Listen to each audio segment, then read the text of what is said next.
Hey there, welcome back again to Last Week I Watched. I'm Mark and I watch and review movies and TV shows to help you decide if they're worth your time or not. So this week we're going with a bit of a theme. I'm going with a sort of a creature feature week. So here are the movies and TV shows I want to talk about. So first up is Kong Skull Island, The Meg, Colossal, Love and Monsters, The Babysitter's Guide to Monster Hunting, and Pacific Rim Uprising. So let's talk about them.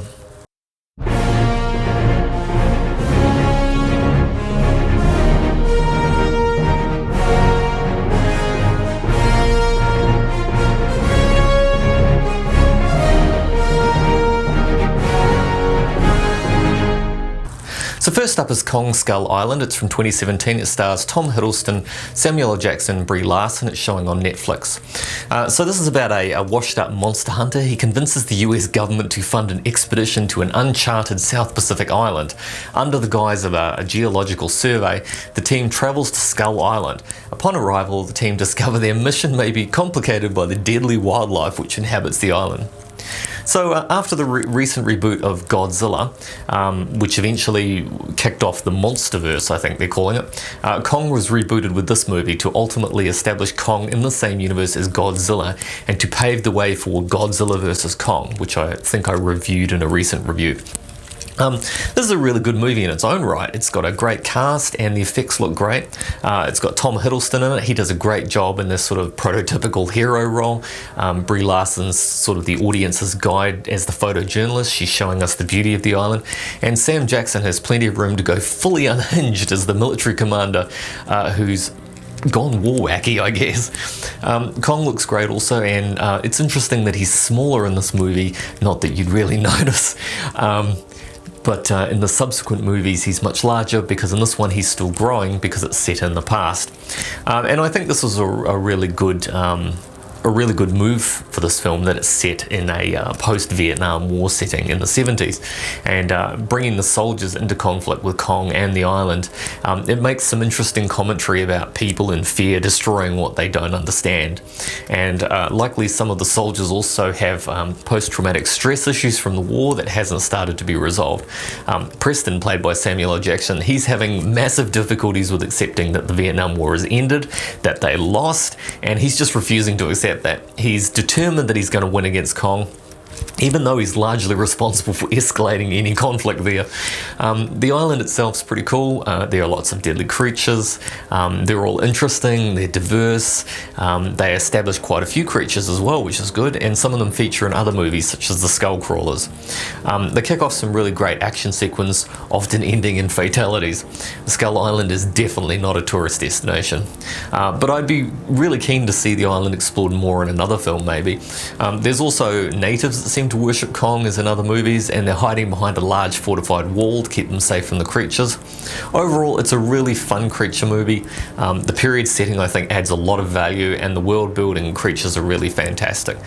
There's plenty of action and adventure, and the movie never gets boring. It's also never cheesy or ludicrous like some of the later installments, where it's getting into things like the Hollow Earth theory and so forth. And I think it's totally worth your time. I think it's a pretty good Kong movie, so check it out.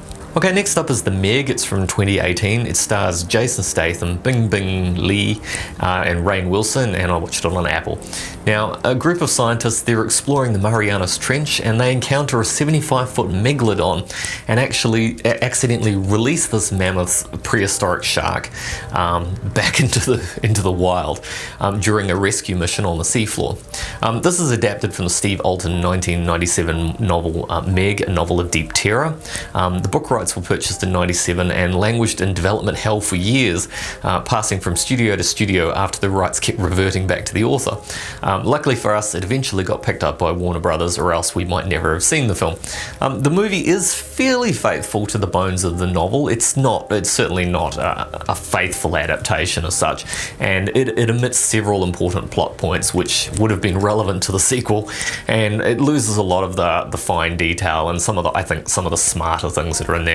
I've read the books. I've read a few of them actually. There are actually 7 book sequels, so 8 books I guess now in the series, and the film seemed to do well enough, so it's more than likely to spawn a Meg 2.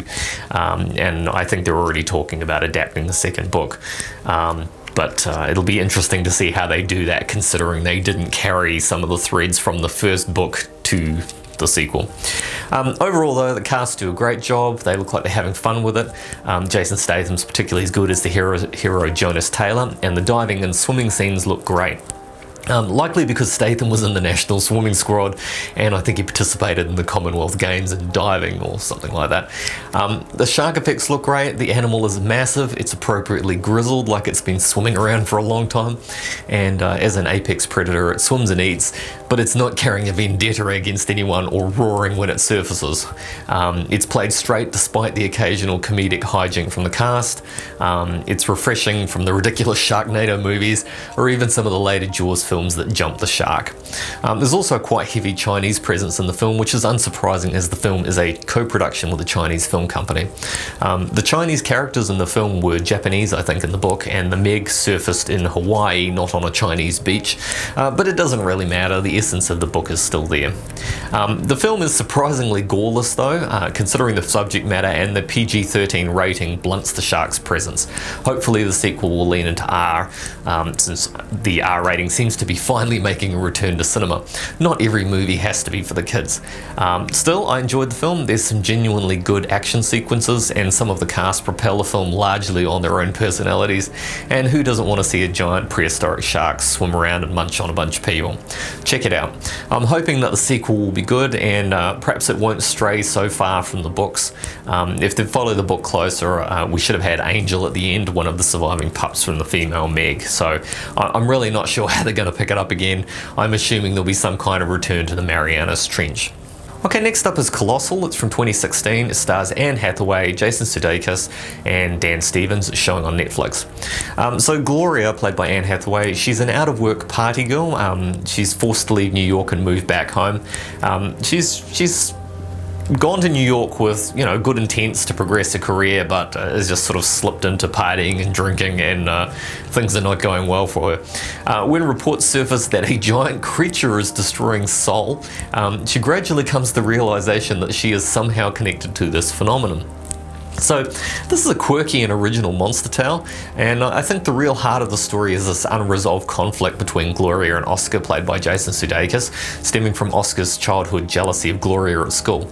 Initially it looks like Gloria returning home has ignited a romance with Oscar, but by the end of the story it spins that conceit on its head. Looking back on it, I think Oscar always felt less than and jealousy of the pretty and more successful Gloria, and so when she returns broken and failed, issues with alcohol addiction, he seems to enjoy that she's sunk down to where he is, and when she realizes that the monster manifesting in Seoul is connected to her and shares that with Oscar, she's horrified to accidentally kill a lot of people in Seoul while sort of fooling around, I guess, and showing off. Oscar steps in to help her and manifests as a giant robot in Seoul, and this is where Gloria realizes she now has responsibility and tries to clean up her actions. She stops visiting the playground and drinking alcohol, and you know, she's trying to be responsible and turn her life around. Oscar, however, sees her doing better, and I think he resolves to keep her at his level. Now he has a way to coerce her into doing what he wants. He keeps threatening the population of Seoul with his giant robot. As his manipulations turn into violence and abuse of Gloria and his friends at the bar, she's forced to take quite drastic action to get free and to save the people in Seoul. I think it's a really interesting idea. I didn't know what to expect going into it. I thought it was quite clever that these people with obviously fairly intense emotional problems are manifesting as these fighting creatures. And, you know, even though it seems like a bit of a strange conceit to start with, it does get explained throughout the course of the film, so hang in there. I think it's making some commentary, though, on the choices that we make. It's very much an addiction tale. You can choose to grow or stay where you are, stuck in your misery forever, which is largely where I think where Oscar is stuck. Rather than take action to become successful, he's still stuck as a little boy, unhappy, less than, and lashing out at those around him. I was actually really surprised at the depth in this film. It's so much more than just a couple of monsters smacking it out. I was expecting it to be much more of a creature feature, but it surprised me though that there was this whole extra depth to it, and it's really much less about the monster and more about what these two people are going through and the toxic effects of their relationship sort of spilling into the world. It's a really good film. Check it out if you haven't seen it. Okay, next up is Love and Monsters. It's from 2020. It stars Dylan O'Brien, Jessica Henwick, and Michael Rooker, and it's showing on Netflix. So this one's set 7 years after a monster apocalypse occurs, after fallout from a passing asteroid falls to the Earth and mutates all the animals. Survivor Joel, played by Dylan O'Brien, he's been living in an underground bunker. And he decides to embark on a quest to reunite with his ex because he doesn't want to die alone. He's in the bunker, he's lonely, he hasn't been assigned a partner, and nobody seems to want to match up with him. So he decides, well, he's going to go out and see what he can find. The film's a pleasant enough road movie, surprisingly, with Joel hooking up with some other characters to travel across the country, evading monsters, and reach his ex-girlfriend at her coastal bunker. The bunkers and the mutated creatures are very evocative, I think, of the Fallout series of video games. Elements of the film do feel like they've been cribbed from other media in the genre, such as him finding a dog and journeying across this apocalyptic world. It's very similar to A Boy and His Dog. Joel narrating the situation is sort of similar to Zombieland, but he's quite charming and funny and self-deprecating at the same time. The giant monsters are well done, and there's a good variety as well. They're mostly just mutated regular creatures, but there's a giant toad, worm monsters called sandgulbers, hallucinogenic leeches, giant snails, and a monster crab. They're fun, but I do wish that there were more monsters during its runtime. Given the amount of creatures on the Earth, there should be monsters roaming everywhere, but I guess the CG budget was limited. Despite the monsters though, the action's pretty good. But it is mild. Nobody is graphically killed or anything like that, so it's quite suitable as a family movie. It's more an adventure comedy, I think, in tone than a horror though, so you don't have to worry that it's gory and people being devoured or anything like that. I think it's probably a suitable family movie. It's also got some coming of age tropes as Joel grows over the course of his adventure. And I think it'd probably be suitable to watch with your teens and things like that. It's pretty good. It doesn't outstay its welcome.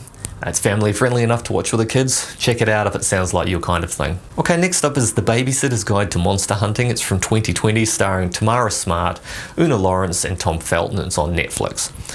So Kelly, played by Tamara Smart, she encounters a secret society of babysitters that protect children from monsters when the child she's caring for is abducted by these little creatures. With the help of Liz, played by Una Lawrence, and her team, they fight to stop the Grand Guignol, played by Tom Felton, from weaponizing the children's nightmares. So this was a family-friendly film. It's based on the same-name book trilogy by Joe Ballerini. As it's based on a tween book series, it's pretty mild. There's nothing I consider scary for the children. Maybe very, very, very small children might be scared, but it didn't really do anything for me, although clearly I'm not the target audience for this. The effects, though, are good, but there wasn't enough variety of monsters in it for me, and I was watching it for monsters. That was primarily the reason for it. The main bad isn't even really a monster. He's more of a sort of a kiddie-friendly Freddy Krueger, but without the maliciousness and the finger knives. But he's just looking to use the children's power to manifest nightmares, to put nightmares out into the world. And then he's got 3 CG henchmen that look like minions when they're jacked up on mutagen and turn purple and naughty. They're fun, but they're not scary. Overall, the movie's fine. I could see myself watching it with my kids if they were still small, but as an adult, there wasn't enough there for me to enjoy it. I personally found it a little bit slow, and it didn't really hold my interest very much. I wanted monsters, and it just really didn't deliver that for me. There's quite a lot of world building though, and establishing the secret society of babysitters, and I feel it's more about setting up a sequel, which is unfortunately an issue with modern movies where they want to be franchises first rather than good movies on their own. But the small kids will enjoy it. It's colourful, it's reasonably frenetic, it's got teens, so they should be into it. If you're looking for something to amuse the kids, maybe over the holidays or something, check it out. Oh, and it does set up a sequel at the end, not that it wasn't loudly telegraphed throughout its entire runtime, so I expect the Spider Queen will be wandering along at some point in the near future. Okay, finally is Pacific Rim Uprising. It's from 2018, starring John Boyega, Scott Eastwood and Kaylee Spaney, and I watched it on Apple. So 10 years after the Battle of the Breach closed the Precursor Rift, former Jaeger pilot Jake Pentecost, played by John Boyega, he's making a living scrounging and stealing Jaeger parts and selling them on the black market. When he and Amara, played by Kaylee Spaney, are arrested by the Pan Pacific Defence Corps, he finds himself drafted into training the next generation of Jaeger pilots. When a rogue Jaeger attacks, they uncover a sinister plot by the Precursors to return and destroy Earth. I actually really enjoyed this movie. I dare say I like this one a little bit more than the first one. It isn't quite as burdened down with the world building and having to set everything up as much as the first film, so it just sort of gets on with it, which is great. Sadly, they didn't get back many of the previous cast, but John Boyega does a good job in this, and I think it's actually a better vehicle for him than Star Wars was. He has a lot more to do. He's much more a leading man, and I think he carried the film well. Kaylee Spaney is also fun as the sort of fangirl Jaeger pilot, and the sequences with her mini Jaeger that she's put together herself, the scrapper, they were actually a lot of fun. It does a good job of continuing the story, though, especially with the central mystery of the rogue Jaegers versus our heroes, and then ultimately the Precursors are revealed to be manipulating events so they can return to Earth again via another character in the film, who I'm not going to spoil. It does take a while for the kaiju to show up again, but we do have some really good Jaeger battles instead, so it's not slow on action or anything like that. There is a little bit of geographical fudging, though, that goes on to move Mount Fuji a bit closer to Tokyo, but it's forgivable because we get sort of futuristic Tokyo and giant robots fighting monsters in the middle of the city. I think it's a fun movie. It entertained me. I have a good time with it, and I was actually surprised, I guess, that it's considered a failure, even though it made more than it cost to make. It apparently didn't make the projected profits of all the money, and reviewers, I think, were also unnecessarily harsh on it, deriding it for its underdeveloped characters and robot on monster action. Let's be honest, robot on monster action is what we're looking for, so I'm sometimes really confused as to what these reviewers are expecting. Are they expecting, Pacific Rim to be sort of a Shakespeare tragicomedy or something? I don't know. It does what it says on the tin. There's an uprising, robots fight robots, and then they fight monsters. I'm entertained. I think it's a better story than Transformers. Check it out and make up your own mind. Okay, so those are my reviews for this week. I hope they're of some interest to you. Let me know in the comments below what you thought about any of those, and if you've got any other suggestions. And do you like having some kind of theme where I'll try and, revisit sort of a through theme on the kinds of movies that I'm watching? As always, though, please do like and subscribe. It helps me to build the channel and notify you when the next video comes out. And also on screen is my Twitter link. I tweet on there what I'm watching. If you want to come on there and tweet at me or with me, feel free. And I'll see you next week. All stay safe out there and enjoy some movies and TV. Thanks for watching now. Bye.